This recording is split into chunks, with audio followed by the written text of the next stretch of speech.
Hey guys, welcome back to Rooted Homeschool. I'm so glad you're here.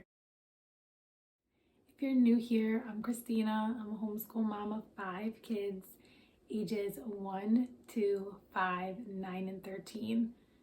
Today's video is a collaboration with my sweet friend Brooke over at Shangri-La Schoolhouse. So when you are done with this video, be sure to check out Brooke's channel and her video today. The links are in the description box.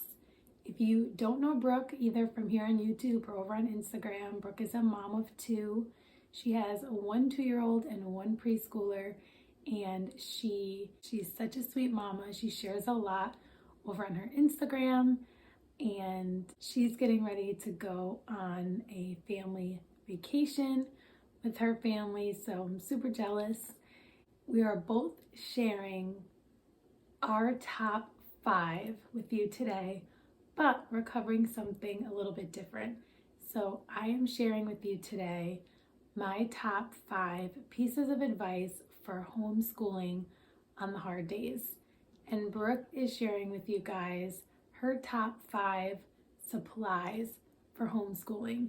I can't wait to go watch her video because I always love to see what other moms are doing and what they're using and what's working for them. And if you're new to homeschooling or you are preparing to start homeschooling for next year, definitely go check out Brooke's video because I'm sure she'll be sharing with you some really great supplies and resources that will make your life homeschooling much easier. If you're here from Brooke's channel, welcome. I hope you'll stick around. I'd love if you would subscribe, introduce yourself in the comments. I would love to get to know you and let me know if you have any questions. So let's just jump right into homeschooling on the hard days. Now, we all have hard days. As moms, as women, as human beings, we all have hard days, right? We know that we're gonna have hard days. And then our kids are going to have hard days. And I feel like the larger your family gets, the higher the chance that someone is going to have a hard day. So, being that my children are all different ages, I feel like we experience. My 1-year-old just started crying. It's 10:30 p.m. Talk about hard days. She's been teething. Last night, we didn't get much sleep around here, okay? So hence this cup of coffee at 10:30 at night because I still have some things to do after I film this video really quick for you guys. So I'm gonna try to be quiet while I share this with you. So we all have hard days, and I think these are my top 5 beyond praying. So I feel like for me, I don't know about for you, but the obvious first line of defense is to pray, whether it be silently or out loud or with your children. Prayer is always a good place to start, and I'll talk a little bit more about how I do that in different stages of my top 5. So the first one that I'll share with you is being the thermostat. So the number one thing is you are the thermostat for your home, for your homeschool. So what I mean by that is you set the temperature, you set the mood, you set the vibe. And I know that's easier said than done, but if we are moved and affected and controlled by the moods of fill in the blank, any aged child, then our emotions and our mood and the thermostats of our homes will be all over the place. But if we stay sort of rooted, seriously though, if we stay rooted and we stay grounded and we stay peaceful and calm, even if that means sometimes stern, then we continue to be the thermostat and set the tone in our home.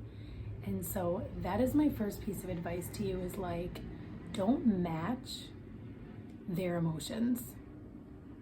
Don't mirror their emotions. So if they're getting frustrated, don't match that level of frustration. If they're starting to get a weird tone in their voice, don't start to get a weird tone in your voice. Listen, I think we're all guilty of these things at one point or another, but I think that is one of the best things that we can do, is realizing that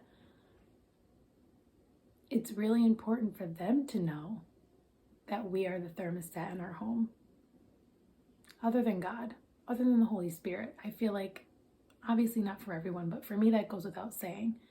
And a lot of the times that's where me being able to, all of the time, that's where me being able to be the thermostat and to be that calm presence in my home comes from, is staying close and connected with God. And that's just the truth. So I could try to steer away from that or avoid that topic, but I'd be lying to you, and that's not really my thing. So I'm just trying to keep it real, guys. I can't do it in my own strength. So, and I don't meet the mark, like, ever. But I'm telling you what has worked for me and what I've seen success with and what I continue to strive for and what I believe to be best. Maybe something else works in your home, but I'm sharing with you what works in mine. So it's important for your kids to know that they're not going to control the atmosphere of your home. And it's not a weird control thing. It's actually for them to feel secure and at peace in knowing that, like, even if their emotions are all over the place, yours aren't going to be.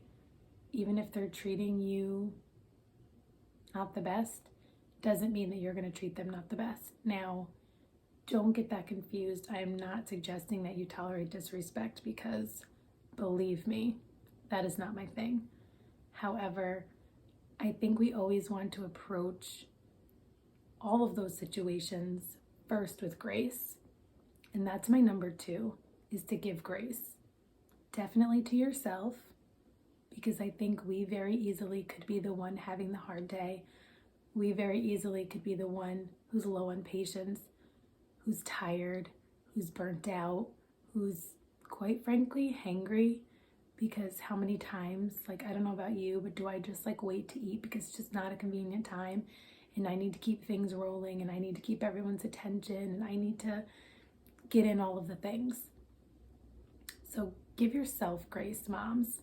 Like, you need grace too, but so do they.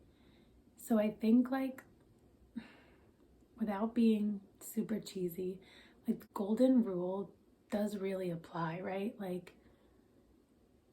how do you want to be treated when you're struggling with tough emotions, or you feel frustrated, or you feel tired, or you're hungry? Like, do you want somebody to, like, snap at you, or do you want somebody to, like, check if you're okay first? So that's what I would say, is to give grace and to assume the best, and assume that your child, like, doesn't want to be in a funk, just like we don't want to be in a funk when we're in a funk. So that brings me to number 3, which is make sure everyone's basic needs are being met. And I'm not saying you don't do that. I'm saying, like, are they hungry? Are they tired? And I'm not saying this because this is obvious to me all the time. There have been plenty of times where I've gotten frustrated or annoyed and I'm trying to get to the bottom of what is going on with my kid, and then all of a sudden I'm like, when's the last time you ate, bud? And they're like, and I'm like, yeah, let's stop everything and, like, you need to eat. So I had a really hard day with them. I say them, but it was one of my children last week. It was just like one of the worst days homeschooling, which really wasn't that bad, but it was like he just couldn't shake out of his funk. And I don't think, and I 100% know now that he didn't want to be in that funk, and I didn't think he seemed like he wanted to be in the funk, but, like, we couldn't figure it out. And then finally I realized, like, he was up really late and got up really early, like a couple days in a row, like he was tired. Like, why was that not super obvious? So I was like, I love you, but like, go to bed. And he was annoyed with me for it, but he needed sleep. So like, that's one of the benefits that we have as homeschool moms is like, they don't have to sit there tired and cranky and struggling through whatever's happening at school. Like, they can just eat if they need to eat and go to sleep if they need to go to sleep. So that's always like my first thing now is like basic needs. Are you hungry? Are you tired? Do you need a glass of water? Does something physically hurt in your body? Like my boys skateboard. My daughter is very active. She's a dancer. She uses the trapeze and the trampoline and is always doing like crazy stuff. So they're always getting hurt. And like, there are some times that I'm like, does something hurt? And they're like, yeah, I fell pretty hard at the skate park. And I'm like, yeah, bud, like you're probably in pain. So like, just keep that in mind. And usually just acknowledging that they are genuinely experiencing something that would normally make someone a bit cranky can kind of help break down that wall and just make it a point of connection. And then usually like things go much smoother after that. So it's not always like an immediate discipline issue when a kid is not acting the best. Sometimes they need to be disciplined, but I have to be honest, like that really doesn't happen often in my home. And I think it's because we have had hard moments where like we have had to discipline them and we have had to take things away and all of those things, but really it's just usually something's going on. So once the basic needs are met, you're not hungry, you're not tired, nothing physically hurts, then we really do need to check in with them. And we need to do this for ourselves too, moms, right? Like, I've started to teach them that like, no, we're not gonna just carry on like nothing's wrong and ignore it. And it's like tempting, like I'm just gonna keep going and they can sit there as long as they're quiet. Like they have a grumpy attitude, like that's fine, we're gonna keep going.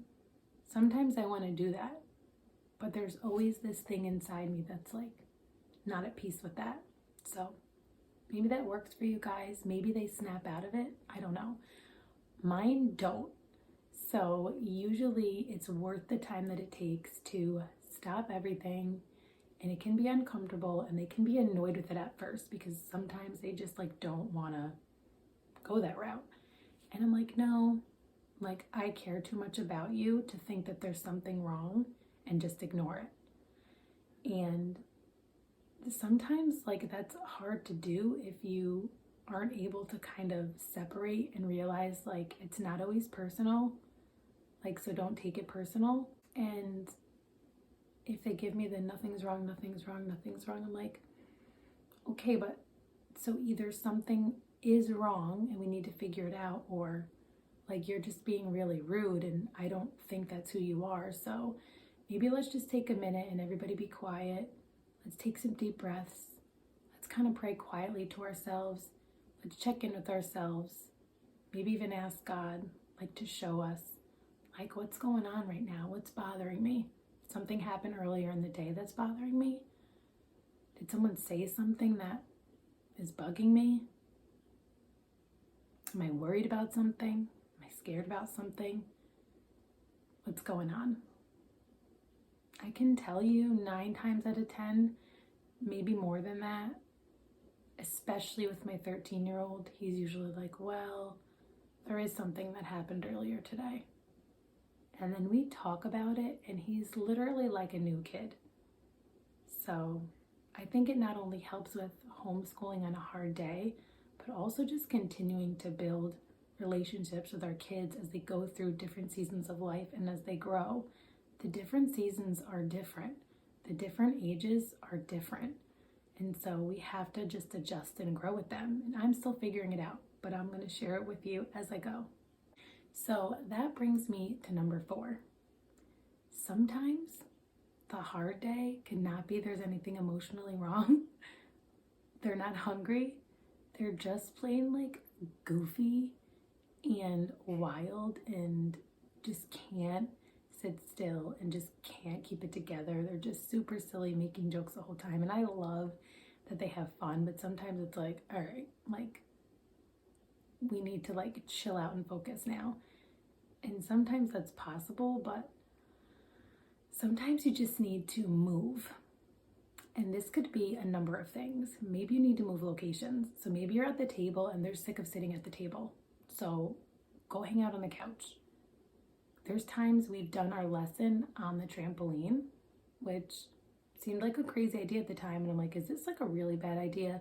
And it actually wasn't. They would ask me like, can I do a backflip? And I'd be like, 30 seconds, get it out of your system. And then I need you to sit back down. Sometimes those 30 seconds, that minute is worth it, right? Like sometimes you just need the break. They need to move their bodies. Like they can't help it. So let them move their bodies. Sometimes we'll go out on the back deck. Sometimes we come in right here in the playroom and somebody sits in the swing and Gia swings on her trapeze and somebody hangs out like on the cozy spot. Sometimes you just need to move. Sometimes you need to just completely leave the house. Go to the park, go on a field trip, bring your lesson stuff or don't. There's plenty of stuff to learn. And if you're not in the mood to teach them anything, just go take a nature walk. Just notice what's around. Maybe they can nature journal when they get back, maybe not. But then maybe when you get back, you're like, all right, guys, that was great. Now let's start fresh. Or maybe you don't and you revisit it another day. And that's okay because that's the freedom that you have homeschooling. So don't be so tied to a schedule that everyone's miserable and like you're controlled by the schedule. You don't have to be controlled by the schedule. And that's my number 5 is to be flexible. Be flexible to change whatever your plans were for that day and realize like this isn't working out. So let's change it. There's been many times where I'm tired and it's not even them. I'm tired and I say, you know, guys, let's just go on the couch with our binders. We're just gonna do our lesson today on the couch. Or we are literally just gonna do read alouds today. And that's okay because we can do that. It's not the end of the world. We'll grab a picture book, a nonfiction book, one of our chapter books that we're doing as a read aloud, our devotional book, and we'll just hang out and read and we'll take turns and we'll look at pictures and we'll discuss it and we'll make connections and it just happens beautifully and organically. Trust me. Sometimes they're still silly and goofing around on the couch and I'm like, guys,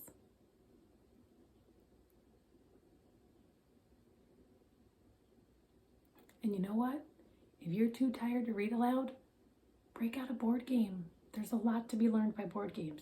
If you're too tired for a board game, snuggle up on the couch and watch a documentary. There are so many educational documentaries and TED Talks and all good things that you can learn from. And it's totally okay to do that. Even on the not so hard days, it's okay to do that. Maybe one of your kids will fall asleep on the couch during it. It's okay. It's not the end of the world. So, just to recap, there's no magical formula.